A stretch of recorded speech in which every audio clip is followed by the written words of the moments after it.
If you've been watching the news or just talking to your friends and neighbors, you know that the whole world of GLP-1 agonist pharmaceuticals, drugs, are taking the world by storm. Already 15 million Americans have taken these drugs, often at great expense, often not covered by insurance nor Medicare, and doctors gush with all kinds of excitement at dispensing these things. Often they don't tell you that they're also profiting in a big way, whether it comes from the doctor or the doctor that owns a pharmacy, which is very common, by the way, group practices that own pharmacies, or telehealth companies or pharmacy management programs, and of course the pharmaceutical manufacturers themselves are all making a huge amount of money from this phenomenon. And I'm going to tell you why I think it's wrong.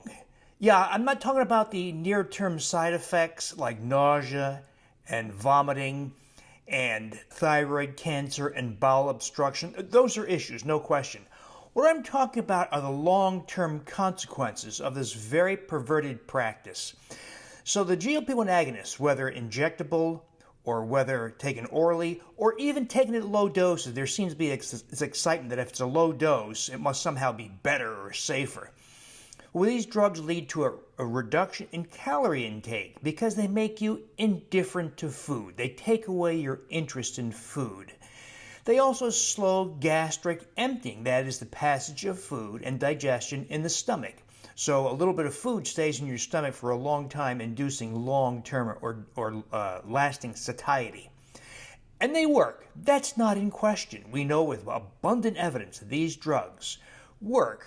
For instance, if you took, let's say, a year's worth of one of these drugs at great expense usually, and lost 40 pounds, what's in that 40 pounds that you lost? Well, first, people are so excited, doctors are excited, patients are excited because it's been so hard to lose that weight for many people for so long that here's an easy way to lose weight almost without effort.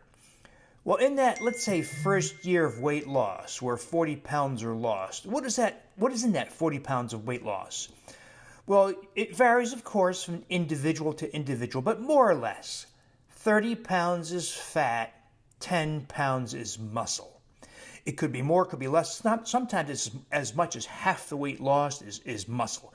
But on average, 10 pounds of the weight lost is muscle. Now think about 10 pounds of muscle. It's a huge amount of muscle.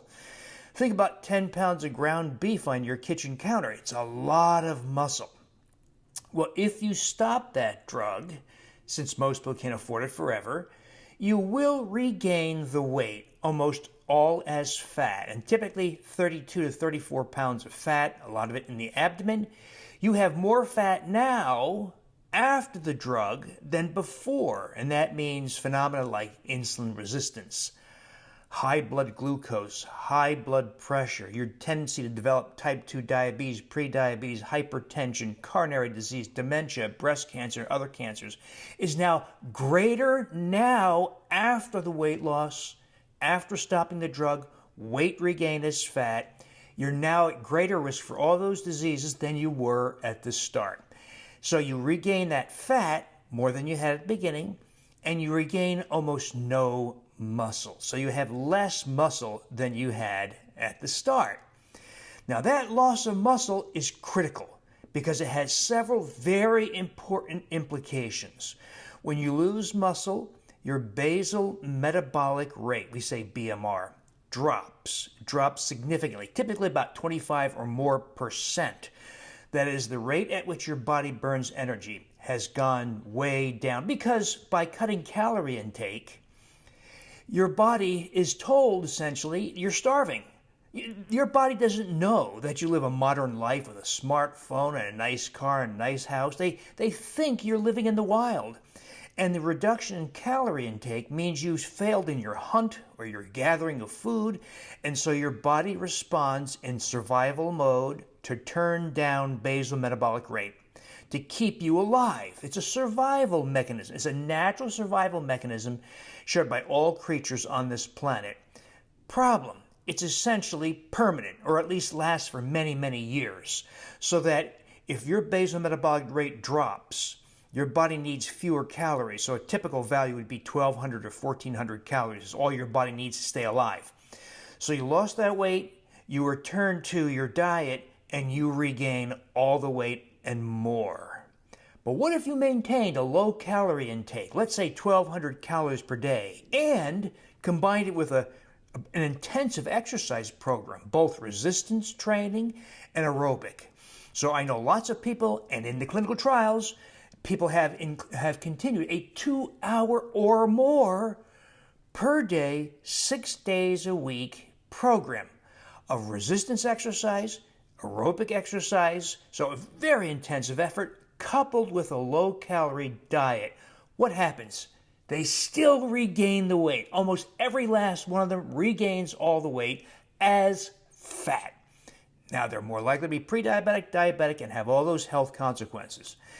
So when you lose muscle, your BMR drops, you regain weight, almost all as fat.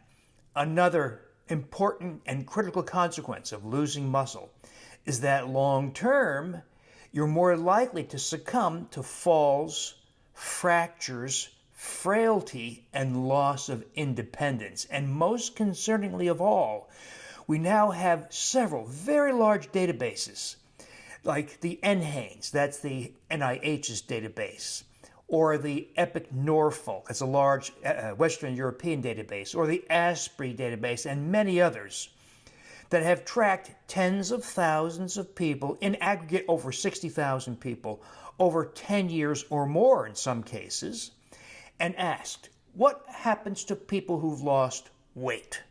Now, most of the people who've lost weight have done so by some version of reducing calories. We could call it a diet program, a smartphone app that tells you, hey, don't eat, you're being stressed, find something to distract yourself, so a diet program. It could be a bariatric procedure that shrinks stomach volume, like lap band or gastric bypass. Or, of course, it could be a pharmaceutical, such as the popular GLP-1 agonist drugs that reduce your calorie intake because of the indifference to food that they generate. So reduce calorie intake, lose weight, and it's become clear the people who lose 10% or more of their body weight, that is, let's say a 180-pound woman who loses 18 pounds, not that much, right, is likely to die, very likely to die several years earlier. Think about that.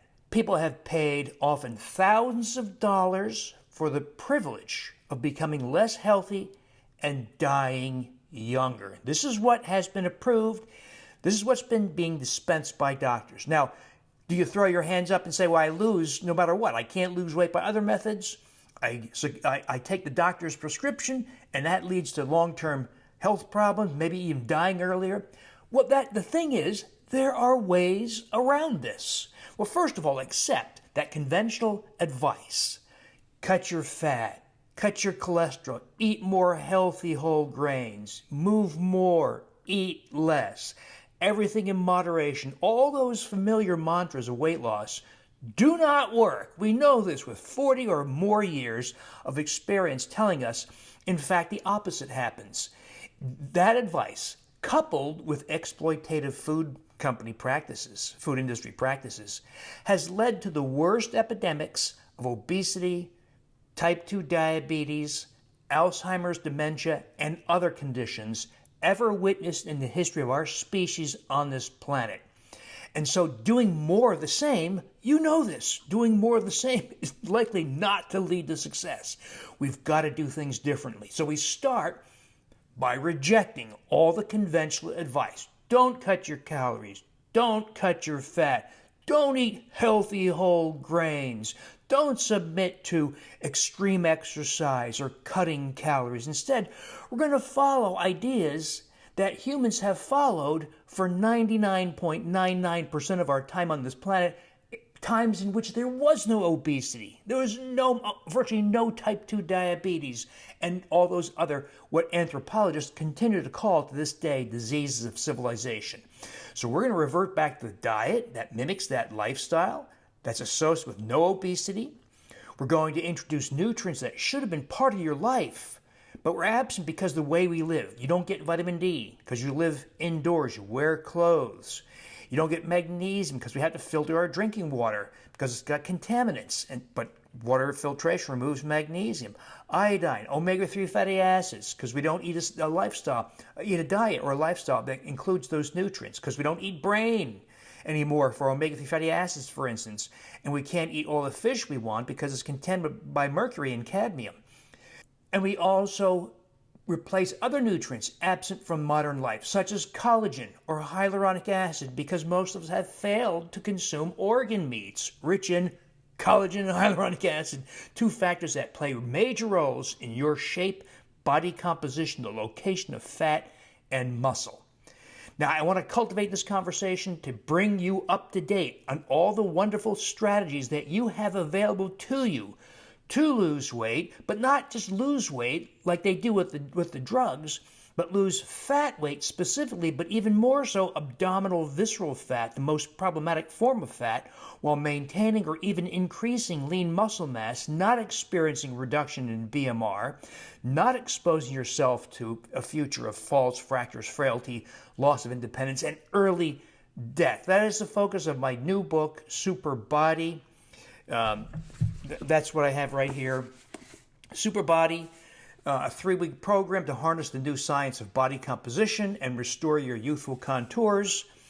See my blog for links. I'll be doing a live YouTube transmission Monday, November 10th. So sign up, and if you sign up, I'll send you an excerpt of the new book to give you an idea what's in this book and see whether this is something that you want to know about, something that you might profit, something you might benefit from.